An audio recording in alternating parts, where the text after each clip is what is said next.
What is up, everybody? We're on day 54 of our Bible in a Year series. We are going to get into Deuteronomy 4 through 6 today.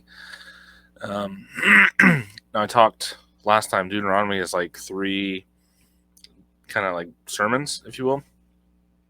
And chapter 4 is the end of the first one. And so 5 will be the start of the second and the longest of the three. So we'll get straight into it. I remember previously that Moses was trying to show Israel, like where they have been, where they've come from, what they've done in the past that has been stupid, for lack of a better term, but also a piece of significance here is Moses was the representative of the law, and he did not get to go into the promised land. So it's not that the law is bad, the law is not, the law is good, but the law can't get you there. And we know that, like, the purpose of the law was to show us not, I mean, yes, how we should act, but it's not really a way to show us, like, hey, do these things, you can get to heaven. The purpose of the law was to show you that you can't. You can't do enough. You cannot be good enough. Right? So that is something to keep in mind as we continue through this. Deuteronomy 4. And I'm going to get a drink of my coffee. Okay.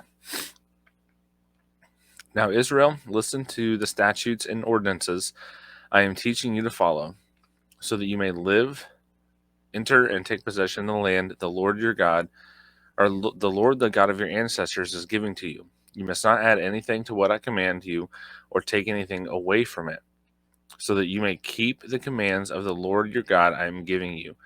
Your eyes have seen what the Lord did at Baal Peor, for the Lord your God destroyed every one of you who followed Baal or Baal of Peor, but you have remained faithful to the Lord your God, are all alive today. But you that have remained faithful to the Lord your God are all alive today. Look, I have taught you statutes and ordinances as the Lord my God has commanded me, so that you may follow them in the land you are entering to possess. Carefully follow them, for this will show your wisdom and understanding in the eyes of the people. When they hear about all these statutes, they will say, this great nation is indeed a wise and understanding people. For what great nation is there that has a God near to it as the Lord? Our God is to us whenever we call him. And what great nation has righteous statutes and ordinances like this entire law I set before you today? Only be on your guard and diligently watch yourselves, so that you don't forget the things your eyes have seen, and so that you don't slip from your mind. They don't slip from your mind as long as you live. Teach them to your children and your grandchildren. The day you stood before the Lord your God at Horeb, the Lord said to me, assemble the people before me, and I will let them hear my words, so that they may learn to fear me all the days they live on the earth, and may instruct their children. You came near and stood at the base of the mountain, a mountain blazing with fire, into the heavens and enveloped in a totally black cloud. Then the Lord spoke to you from the fire. You kept hearing the sound of the words, but didn't see a form. There was only a voice. He declared his covenant to you. He commanded you to follow the 10 Commandments, which he wrote on 2 stone tablets. At the time, the Lord commanded me to teach you statutes and ordinances for you to follow in the land you are about to cross into and possess. Diligently watch yourselves, because you did not see any form on the day the Lord spoke to you out of the fire at Horeb. So you don't act corruptly and make an idol for yourselves in the shape of any figure, a male or a female form. So there's some intentionality here on God's part to not let them see any form so that they don't make any idol to worship, trying to say this is God, right? Verse 17. Or the form of any animal on the earth, any winged creature that flies in the sky, any creature that crawls on the ground, or any fish in the water under the earth. When you look to the heavens and see the sun, moon, and stars, all the stars in the sky, do not be led astray to bow and worship to them and serve them. The Lord your God has provided them all for people everywhere under the heaven. But the Lord selected you and brought you out of Egypt's iron furnace to be a people for his inheritance as you are today. The Lord was angry with me on your account. He swore that I would not cross the Jordan and enter the good land the Lord your God is giving you as an inheritance. I won't be crossing the Jordan because I am going to die in this land. But you are about to cross over and take possession of this good land. Be careful not to forget the covenant of the Lord your God that he made with you. You make an idol for yourselves in the shape of anything he has forbidden you. For the Lord your God is a consuming fire, a jealous God. When you have children and grandchildren and have been in the land a long time, and if you act corruptly, make an idol in the form of anything, and do what is evil in the sight of the Lord your God, angering him, I will call heaven and earth as witnesses against you today that you will quickly perish. From the land you are about to cross the Jordan to possess. You will not live long there, but you will certainly be destroyed. The Lord will scatter you among the peoples, and you will be reduced to a few survivors among the nations where the Lord your God will drive you. There you will worship man made gods of wood and stone, which cannot see, hear, eat, or smell. But from there you will search for the Lord your God, and you will find him when you seek him with all your heart and all your soul. When you are in distress and all these things have happened to you in the future, you will return to the Lord your God and obey him. He will not leave you, destroy you, or forget the covenant with your ancestors that he swore to them by oath, because the Lord your God is a compassionate God. Indeed, ask about the earlier days that preceded you, from the day God created mankind on the earth and from one end of the heavens to the other. Has anything like this great event ever happened?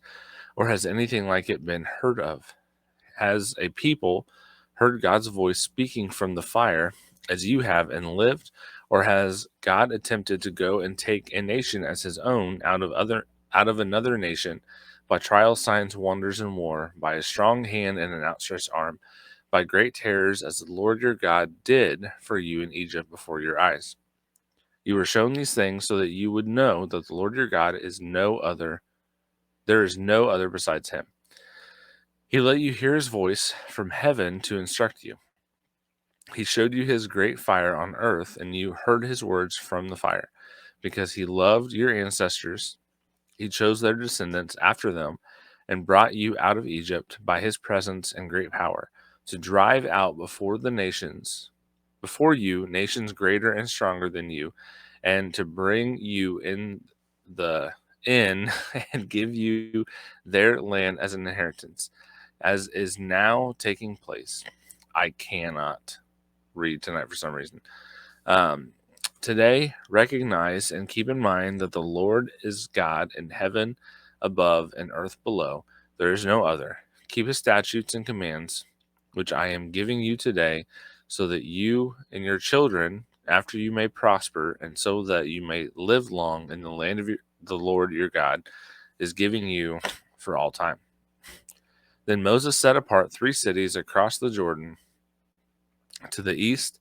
Someone could flee there who committed manslaughter, killing his neighbor accidentally without previously hating him. He could flee to one of these cities and stay alive. So these are the cities of refuge that we talked about before in Numbers. Bezer in the wilderness on the plateau land belonging to the Reubenites, Ramoth and Gilead belonging to the Gadites, or Golan in Bashan belonging to the Manassites. This is the law Moses gave the Israelites. These are the decrees, statutes, and ordinances Moses proclaimed to them after they came out of Egypt. Across the Jordan, in the valley facing Beth Peor, in the land of King Sihon of the Amorites, he lived in Heshbon, and Moses and the Israelites defeated him after they came out of Egypt. They took possession of his land and the leg of Og, king of Bashan, the two Amorite kings who are across the Jordan to the east, from Aror in the rim of the Arnon Valley as far as Mount Sion. Yes, I was going to say Cylon. Sion, that is Hermon, and all the Arabah in the east side of the Jordan as far as the Dead Sea below the slopes of Pisgah. Okay, chapter 5. So I'm struggling to read tonight. I've got an issue with my eye, so bear with me if I'm reading slower than normal, which I typically don't read super fast, but you can put it in faster speed. So yeah. Oh, jump way ahead. Okay, chapter 5. Moses summoned all Israel and said to them, Israel, listen to the statutes and ordinances I am proclaiming as you hear them today. Learn and follow them carefully. The Lord God made a covenant with us at Horeb. He did not make this covenant with our ancestors, but with all of us who are alive here today. The Lord spoke to you face to face from the fire on the mountain. At that time, I was standing between the Lord and you to report the word of the Lord to you, because you were afraid of the fire and did not go up the north mountain. And he said, I am the Lord your God, who brought you out of the land of Egypt, out of the place of slavery. Do not have other gods besides me. Do not make an idol for yourself in the shape of anything in the heavens above, or on the earth below, or in the waters under the earth. Do not bow and worship to them, and do not serve them, because I, the Lord your God, am a jealous God, bringing the consequences of their father's iniquity on the children of the third and fourth generation of those who hate me, but showing faithful love to 1,000 generations of those who love me and keep my commands. Do not misuse the name of the Lord your God, because the Lord will not leave anyone unpunished who misuses his name. Be careful to remember the Sabbath day and keep it holy, as the Lord your God has commanded you. You are to labor 6 days and do all your work, but the seventh day is a Sabbath to the Lord your God. Do not do any work, you, your son or daughter, or male or female slave, or your ox or donkey, any livestock, or the resident alien who lives in your city gates, so that your male and female slaves may rest as you do. Remember that you were a slave in the land of Egypt, and the Lord your God brought you out with a strong hand and an outstretched arm. This is why the Lord your God has commanded you to keep the Sabbath day. Honor your father and mother, as the Lord your God has commanded you, so that you may live long and so that you may prosper in the land the Lord your God is giving you. Do not murder, do not commit adultery, do not steal, do not give dishonest testimony against your neighbor, do not covet your neighbor's wife or desire your neighbor's house, his field, his male or female slave, his ox or donkey, or anything that belongs to your neighbor. The Lord spoke these commands in a loud voice to the entire assembly from the fire. Cloud and total darkness on the mountain had nothing more. He added nothing more. He wrote them on the 2 stone tablets and gave them to me. All of you approached me with your biblical leaders and elders when you heard the voice from the darkness. And while the mountain was blazing with fire, you said, Look, the Lord our God has shown us his glory and greatness, and we have heard his voice from the fire today. We have seen that God speaks with a person, yet he still lives. But now, why should we die? The great fire will consume us, and we will Yes. The great fire will consume us, and we will die if we hear the voice of the Lord our God any longer. For out of all humanity has heard the voice, for who out of all of humanity has heard the voice of the living God speaking from the fire as we have and lived? Go near and listen to everything the Lord your God says. Then you can tell us everything the Lord our God tells you. We will listen and obey. The Lord heard your words when you spoke to me. He said to me, I have heard the words that these people have spoken to you. Everything they have said is right. If only they had such a heart to fear me and keep all my commands always, so that they and their children would prosper forever. Go and tell them, return to your tents, but you stand here with me, and I will tell you every command. The statutes and ordinances you are to teach them so that they may follow them in the land I am giving them to possess. Be careful to do as the Lord your God has commanded. You are not to turn aside to the right or to the left. Follow the whole instruction the Lord your God has commanded you, so that you may live, prosper, and have a long life in the land you will possess. Chapter 6. This is the command, the statutes, and ordinances the Lord your God has commanded me to teach you, so that you may follow them in the land you are about to enter and possess. Do this so that you may fear the Lord your God all the days of your life by keeping all his statutes and commands I am giving you, your son and grandson, and so that you may have a long life. Listen, Israel, and be careful to follow them, so that you may prosper and multiply greatly. The Lord, the God of your ancestors, has promised you a land flowing with milk and honey. Listen, Israel, the Lord our God, the Lord is one. Love the Lord your God with all your heart, with all your soul, with all your strength. And these words that I am giving you today are to be in your heart. Repeat them to your children. Talk about them when you sit in your house and when you walk along the road, when you lie down, when you get up. Bind them as a sign on your hand and let them be a symbol on your forehead. So really quick, like this is actually taken very literally by the Jews today. They actually have, I don't know exactly what's contained in it, but they actually bind it to their hand and they have it on their forehead as well. Um, so they take this literally. Um, Verse 9, write them on the doorposts of your house and on your city gates. When the Lord your God brings you into the land he swore to your ancestors, Abraham, Isaac, and Jacob, that he would give you, a land with large and beautiful cities that you did not build, houses full of every good thing that you did not fill them with, cisterns that you did not dig, and vineyards and oil groves that you did not plant. And when you eat and are satisfied, be careful not to forget the Lord who brought you out of the land of Egypt, out of the place of slavery. Fear the Lord your God, worship him, and take your oaths in his name. Do not follow other gods, the gods of the people around you, for the Lord your God, who is among you, is a jealous God. Otherwise, the Lord your God will become angry and obliterate you from the face of the earth. Do not test the Lord your God as you tested him at Massa. Carefully observe the commands of the Lord your God, the decrees and statutes he has commanded you.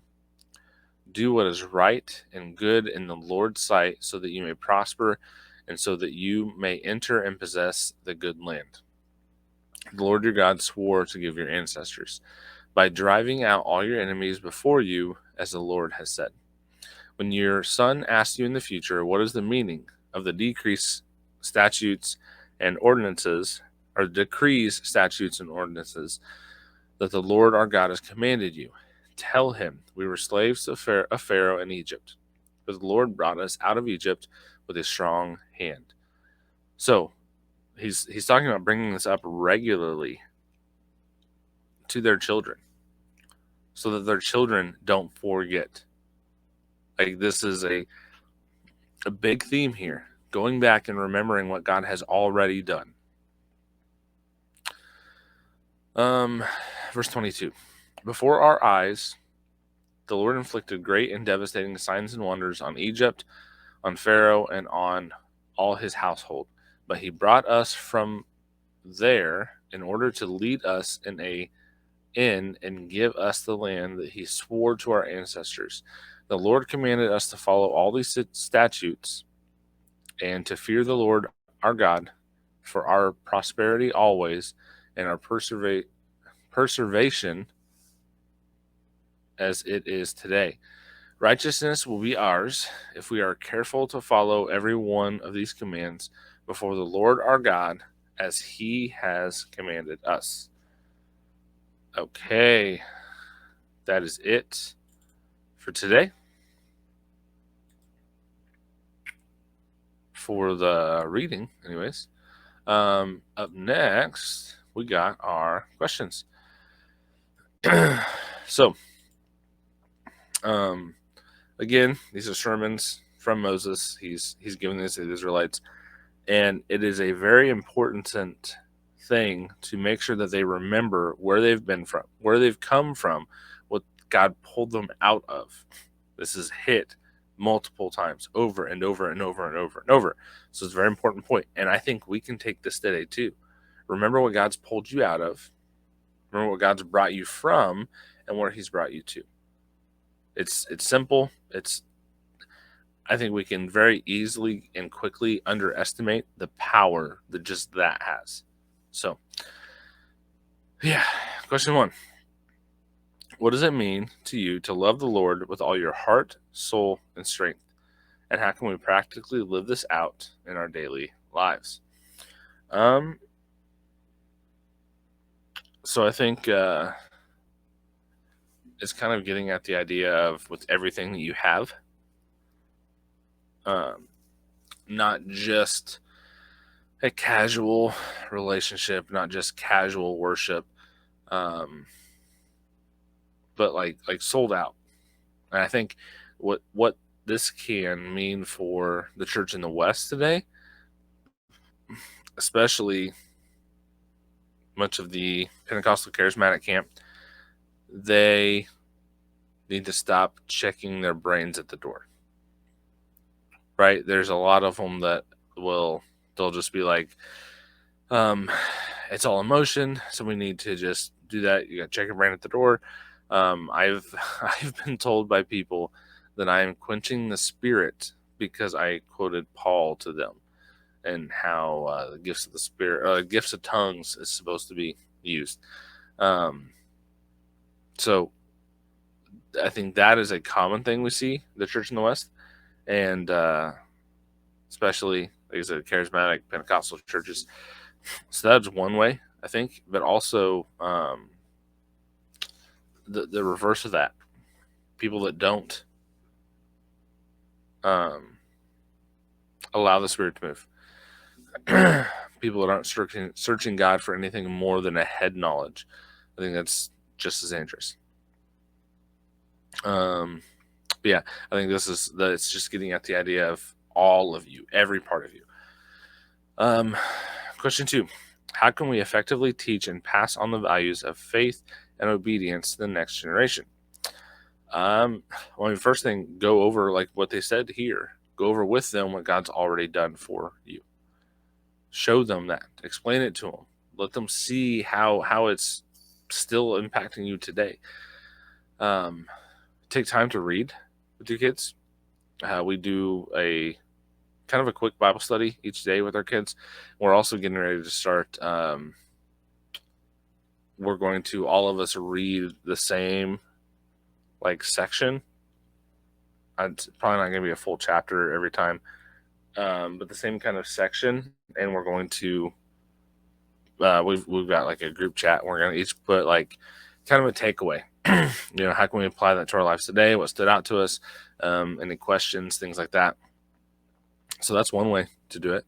But just try as hard as you can, impart as much wisdom on your kids as you can, as much biblical, godly wisdom as you can. Question 3. In what ways do you see the call to obedience in these chapters impacting your personal relationship with God? Um, so something that I've heard before, and it stuck with me, partially because this is something that I have had issues with in the past. I'm still not perfect at it, but I'm a lot better than I used to be. But delayed obedience is disobedience. So if God tells you to do something and you don't do it, if you do it later, that's still disobedience. So that for me is a big thing. If I feel like I need to go talk to somebody, I need to go talk to them then, because there have been times where I felt heavily like I needed to talk to somebody. My thoughts were like, no, I don't really need to do that. That's just me. And then I start thinking about it. I get down the road. There's a time I was at a gas station. I felt like it. Didn't do it. I kind of told myself like, no, like that's just me. I'm just thinking that. And I started thinking like, what does it matter if it's just me or not? Like, I can go share the gospel, but also I know that's not me, because it's not like I don't like doing that. I don't like going and just starting up a conversation with somebody I don't know. That's a very uncomfortable situation for me. I don't enjoy doing that. But if that's the case, then I know that's probably God. So I went back and the person was gone. They were just gone. So that's disobedience. I did eventually come back around and I was going to do it. And even if they had been there, that would still be disobedience. I didn't do it when God told me to do it. Delayed obedience is disobedience. Yeah. So I was just rereading the question. I think that's pretty much it. Do what God tells you to do when God tells you to do it. You don't have to sit and think about it. You don't have to make plans. If God tells you to do it, do it. He knows the next steps. He's going to guide your path, right? Yeah. So that is it for today. Appreciate everyone watching, listening. If you made it this far, don't forget to like, comment, subscribe. If you're someone where you're listening only, rate the podcast. You can still, I think, depending on what you're listening on, there should be a way that you can comment. If you ever want to get in touch, you can hit me up on really any social media. I'm on Facebook, X, Instagram. X is probably the best way to get in touch with me. That's the one that I'm on the most frequently.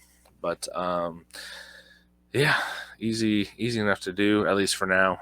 As we continue to grow, obviously that may end up getting harder to do. But I enjoy hearing from people. I really do. Even if you have a question or you want to debate me on something, like I'm open to that. I'm open to have a conversation with pretty much any topic. So yeah, I hope this has been a blessing to you. It has blessed me, adding in additional reading for myself, and trying to read ahead on some of these and have some things I can pull up. But it has been a blessing to me. I hope it's been a blessing to you. If it has, pass this on to others. Word of mouth is the best way that podcasts spread, so that is something you can do to help this grow. And we want to get out there and reach as many people as possible with the gospel. So thank you for listening. If you spread it around to other people, thank you for doing that. And we will see you tomorrow. God bless.